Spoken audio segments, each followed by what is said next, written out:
Perkenalkan, saya Pedro Aljabala dengan NIM akhir 022. Jadi di video kali ini saya akan melaporkan hasil praktikum bakteriologi dan mikologi veteriner. Jadi yang praktikum pertama yaitu pengenalan alat. Latar belakangnya yaitu mikroorganisme adalah makhluk hidup yang berukuran sangat kecil namun berperan penting dalam keseimbangan ekologi dan ekosistem. Sebagian besar bakteri hidup di tanah atau tanaman mati.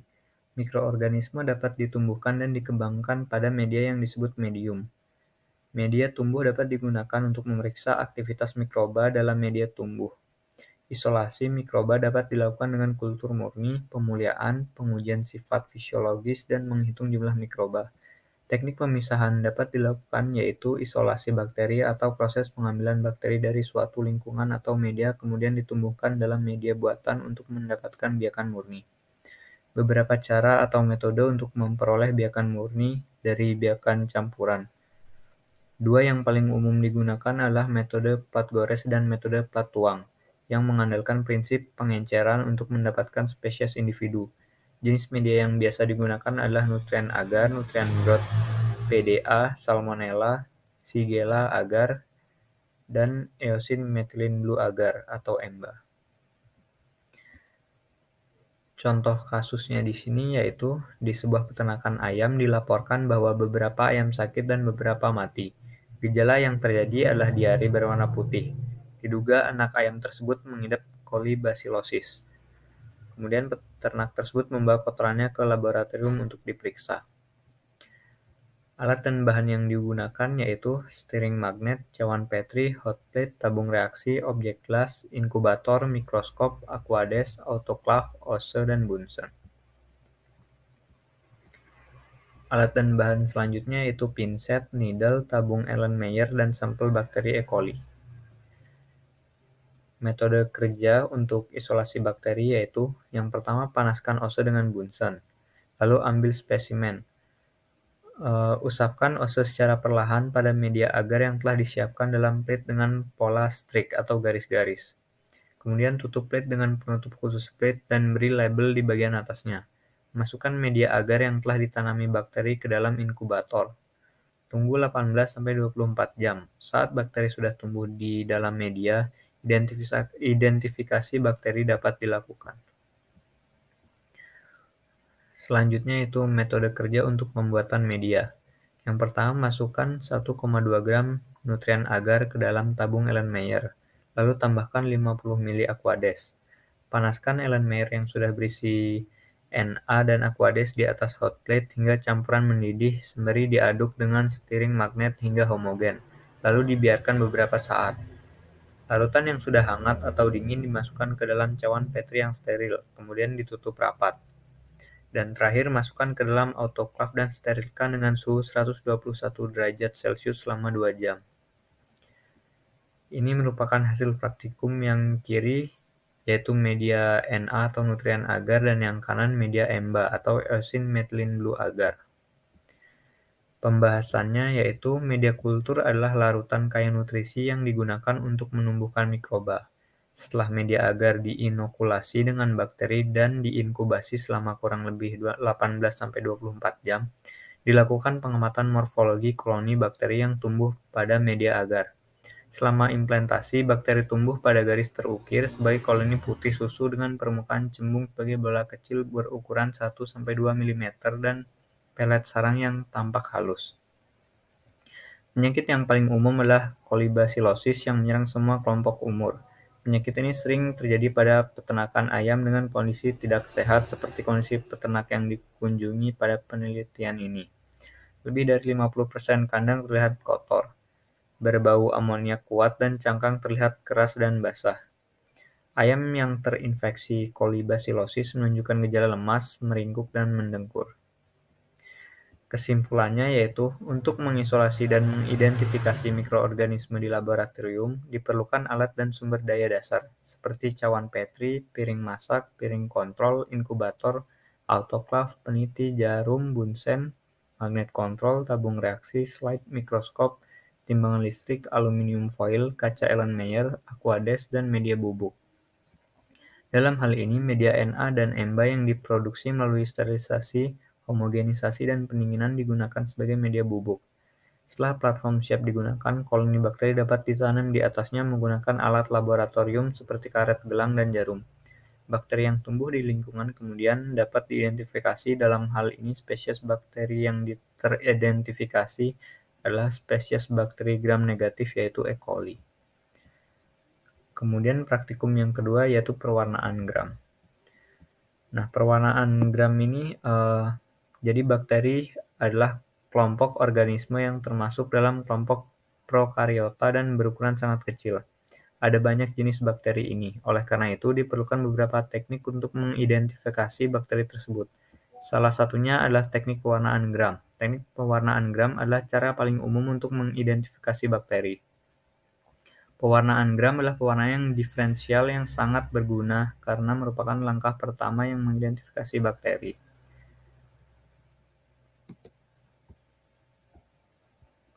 Contoh kasus pada praktikum kali ini yaitu pada peternak babi ditemukan babi sakit dengan gejala mencret putih. Pewarnaan gram dapat digunakan pada sampel mencret putih. Pewarnaan ini membantu mengidentifikasi jenis bakteri yang mungkin menjadi penyebab mencret putih pada babi. Hasil pewarnaan gram dapat memberikan petunjuk awal tentang jenis bakteri yang ada dalam sampel dan membantu dalam diagnosis dan pengobatan yang sesuai. Alat dan bahan yang digunakan yaitu pipet tetes, Bunsen, objek gelas, isolasi bakteri, ose, mikroskop, aquades, safranin, iodin, alkohol, kristal violet, dan minyak imersi. Metode kerjanya yaitu yang pertama, ose dipanaskan di atas Bunsen hingga berwarna merah. Lalu ambil aquades menggunakan ose dan diratakan di objek gelas. Ose dipanaskan kembali di atas Bunsen hingga berwarna merah. Ose yang sudah panas digunakan untuk mengambil sedikit koloni bakteri dan diratakan di atas objek gelas yang sudah dilapisi aquades secara melingkar. Lalu keringkan preparat dengan membebaskan objek gelas perlahan. Ambil kristal violet dan gunakan pipet untuk meneteskan pada objek gelas. Tunggu selama 1 menit. Lalu, setelah 1 menit, bilas objek gelas menggunakan aquades. Lalu teteskan iodin dengan pipet pada objek gelas. Diamkan selama 1 menit. Setelah itu, bilas kembali objek gelas menggunakan aquades. Lalu alirkan alkohol di atas objek gelas selama 30 detik. Bilas objek gelas menggunakan aquades. Lalu teteskan safranin dengan pipet tetes pada objek gelas. Tunggu selama 1 menit. Lalu bilas objek gelas menggunakan aquades dan tunggu hingga kering. Dan terakhir teteskan minyak imersi pada objek gelas secukupnya dan amati preparat menggunakan mikroskop. Jadi hasil yang didapatkan pada praktikum ini, yang kiri merupakan pewarnaan gram perbasaran 100 dan yang kiri pewarnaan gram perbasaran 1000 kali. Pembahasannya yaitu pewarnaan gram atau metode gram adalah teknik pewarnaan diferensial yang digunakan untuk mengidentifikasi bakteri. Teknik pewarnaan gram ini menggunakan larutan spesifik seperti kristal violet, iodium, alkohol, dan safranin. Pada proses pewarnaan, bakteri diklasifikasi menjadi 2 kelompok, yaitu bakteri gram positif dan bakteri gram negatif. Pewarnaan gram didasarkan pada perbedaan struktur dinding sel bakteri yang menyebabkan respon yang berbeda dalam permeabilitas zat dan penambahan larutan pencuci. Bakteri gram positif berwarna ungu dan bakteri gram negatif berwarna merah. Kultur baru berumur 1-2 hari harus digunakan dengan teknik pewarnaan gram ini. Karena dinding sel biakan lama rusak parah, jadi mencuci dengan larutan pemutih melepaskan pewarna dan menyamarkan hasilnya. Jadi kesimpulannya adalah berdasarkan hasil praktikum dapat disimpulkan bahwa bakteri terbagi menjadi 2 kelompok besar yaitu gram positif dan gram negatif. Bakteri gram positif berwarna ungu dan bakteri gram negatif berwarna merah muda. Hal ini disebabkan perbedaan struktur dinding sel bakteri. Bakteri gram positif memiliki dinding sel yang tebal dan bakteri gram negatif biasanya lebih tipis. Bakteri memiliki bentuk yang berbeda. Bentuk-bentuk ini adalah bacilli, koki, dan spiral. Dalam praktikum yang dilakukan diperoleh bakteri gram negatif yang basilnya tersusun tidak beraturan. Hal ini ditandai dengan warna pink kemerahan yang dihasilkan dan bentuk yang mirip dengan batang atau tongkat. Lalu praktikum yang ketiga yaitu isolasi dan identifikasi kuman. Mikroorganisme dapat tumbuh dan berkembang pada media yang disebut substrat. Media tumbuh dapat digunakan untuk memeriksa aktivitas mikroba dalam media tumbuh. Isolasi mikroba dapat dilakukan dengan kultur murni, pemuliaan, pengujian sifat fisiologis, dan menghitung jumlah mikroba. Teknik pemisahan dapat dilakukan yaitu isolasi bakteri atau proses pengambilan bakteri dari satu lingkungan atau media kemudian ditumbuhkan dalam buatan untuk mendapatkan biakan murni. Prinsip isolasi mikroba adalah memisahkan satu jenis mikroba dengan mikroba lain yang berasal dari campuran mikroba yang berbeda. Hal ini dapat dilakukan dengan menumbuhkan media padat menyebabkan sel mikroba membentuk koloni yang tetap diam. Jenis media yang biasa digunakan adalah nutrien agar, nutrien broth, PDA, Salmonella Shigella agar, Yosin Methylene Blue agar. Lalu pertumbuhan mikroorganisme tergantung pada jumlah nutrisi yang cukup untuk dibutuhkan mikroorganisme. Media ini harus mengandung zat-zat yang diperlukan untuk pertumbuhan mikroorganisme tersebut. Contoh kasusnya adalah seorang peternak membawa sampel berupa feses dari babi yang menderita mencret berwarna putih. Peternak ini ingin tahu penyebab infeksi bakteri. Dengan adanya sampel tersebut, maka diperlukan isolasi kuman untuk mengidentifikasi dan melihat pertumbuhan bakteri. Alat dan bahan yang digunakan yaitu cawan Petri, Bunsen, nutrien agar, isolat bakteri, EMBA, OSE, media SCA, Quades, tabung Durham, media, Simcovac, media TSIA, media MRVP, dan inkubator. Metode kerjanya yang pertama yaitu sterilkan OSE, dinginkan, lalu ambil sampel isolasi bakteri. Masukkan OSE yang sudah terdapat sampel isolasi bakteri ke dalam media TSIA, jangan sampai mengenai dasar tabung, usapkan pada media miring. Kemudian masukkan OSE ke dalam media SIM, jangan masukkan sampai ke dasar, cukup sampai di bagian bawah. Masukkan OSE ke dalam media MRVP, celupkan OSE, lalu tutup kembali media MRVP. Lalu ambil media glukosa dan laktosa, lalu celupkan OSE ke dalam tabung. Dan terakhir, inkubasi semua media pada suhu 37 derajat Celcius selama 24 jam. Hasil praktikum yang didapat yaitu E. coli pada EMBA terlihat memiliki warna hijau metalik berinti gelap. Media selektif diferensial EMBA memilih mikroba yang memfermentasikan laktosa yang menghasilkan koloni berwarna hijau metalik dan permukaannya mengkilap. Untuk media NA, koloni bakteri yang tumbuh pada media nutrien agar ini berwarna putih susu, berbentuk bulat, berukuran kecil, dan memiliki permukaan yang rata. Hasil praktikum identifikasi biokimia. Hasil percobaannya gagal. Hasil yang seharusnya terlihat adalah perubahan warna pada bagian miring dan tegak. Dari semula media berwarna merah menjadi kuning dan terbentuk gas. Faktor yang menyebabkan kegagalan misalnya kontaminasi. Untuk media SIM, hasil percobaannya gagal. Hasil yang seharusnya terlihat adalah positif ditandai dengan terbentuknya cincin indol berwarna merah muda setelah ditetesi reagen Kovac. Faktor yang menyebabkan kegagalan misalnya kontaminasi. Selanjutnya media SCA. Hasil positif bila terjadi perubahan warna dari warna hijau tua menjadi biru, tapi hasil yang terlihat adalah negatif ditandai dengan tidak terjadinya perubahan warna pada media dan tetap seperti awal media berwarna hijau. Untuk media MRVP hanya ditambahkan indikator hasil pengamatan untuk uji MRVP adalah positif yang ditunjukkan dengan larutan berwarna merah. Selanjutnya yaitu uji gula-gula. Hasil uji fermentasi karbohidrat atau gula-gula pada E. coli menunjukkan hasil positif, ditandai dengan adanya gelembung udara di dalam tabung Durham. Pembahasannya yaitu media TSIA digunakan untuk menguji kemampuan bakteri memfermentasi gula, serta menghasilkan gas dan H2S. Hasilnya menunjukkan perubahan dari merah menjadi kuning melepuh. Media ini mengandung gula, belerang, besi, dan sumber fenol merah sebagai indikator pH. Media SCA merupakan media pertumbuhan jamur selektif yang mengandung dektosa dan agar sebagai bahan pengental. Warna tidak berubah pada hasil. Media ini digunakan untuk mengisolasi dan menumbuhkan berbagai jenis jamur. Media methyl red digunakan untuk menguji kemampuan bakteri memfermentasi glukosa menjadi asam organik dan hasilnya menunjukkan perubahan warna menjadi merah. Bakteri yang menghasilkan asam organik mewarnai media MR menjadi merah. Tes gula menguji kemampuan bakteri untuk memfermentasi gula. Contoh tes gula adalah tes glukosa, laktosa, dan sukrosa. Hasil penelitian menunjukkan bahwa larutan berubah dari bening menjadi keruh.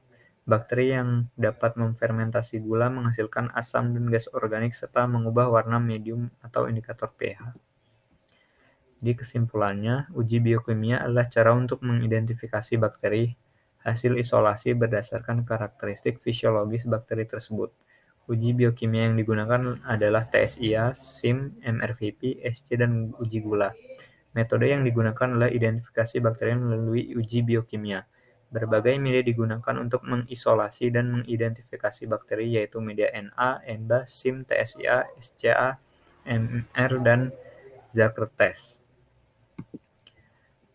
Dan yang keempat adalah uji sensitivitas biokimia.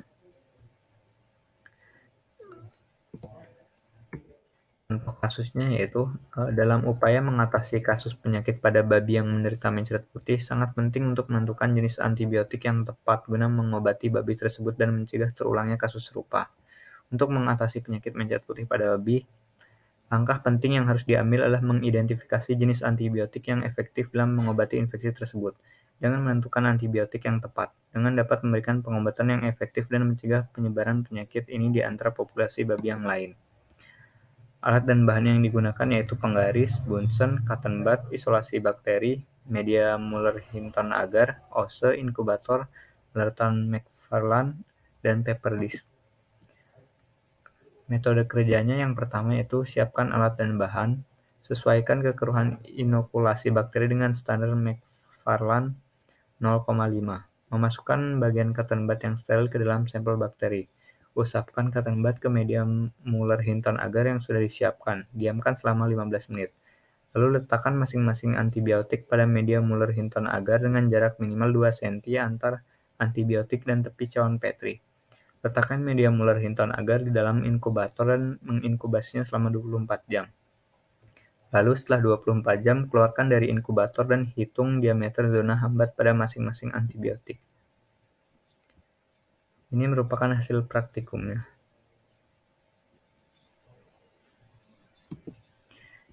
Jadi pembahasannya, bakteri yang digunakan pada pengujian ini yaitu bakteri E. coli yang berasal dari babi. Berdasarkan pengujian yang telah dilakukan, didapatkan hasil bahwa pada antibiotik bacitracin dan streptomycin tidak ada killing zone yang terbentuk. Kemudian pada antibiotik doxycycline terbentuk killing zone dengan diameter 11 mm. Sedangkan pada antibiotik chlorpenicol memiliki berdiameter 31 mm. Setelah mengidentifikasi semua data tersebut, dapat digolongkan bahwa bakteri E. coli yang berasal dari babi tergolong sensitif terhadap antibiotik chlorampenicol dan tergolong resisten terhadap antibiotik bacitracin, streptomycin, dan doxycycline. Maka dari itu, antibiotik yang tepat dan efektif dalam menangani kasus babi yang terjangkit bakteri E. coli adalah antibiotik jenis chlorampenicol. Hal ini dikarenakan killing zone yang terbentuk memiliki diameter yang cukup luas untuk membunuh isolasi bakteri tersebut. Jadi kesimpulannya adalah antibiotik yang digunakan pada sampel babi yang terjangkit E. coli seperti bacitracin, streptomycin, dan doxycycline tidak kuat atau resisten terhadap bakteri tersebut karena diameter killing zone-nya di luar dari tetapan atau standar. Antibiotik yang pas dan efektif dalam menangani kasus babi yang terjangkit E. coli adalah antibiotik jenis chlorampenicol karena terbentuk diameter killing zone yang cukup luas dan membunuh bakteri itu. Sekian laporan praktikum bakteriologi dan mikologi dari saya. Terima kasih.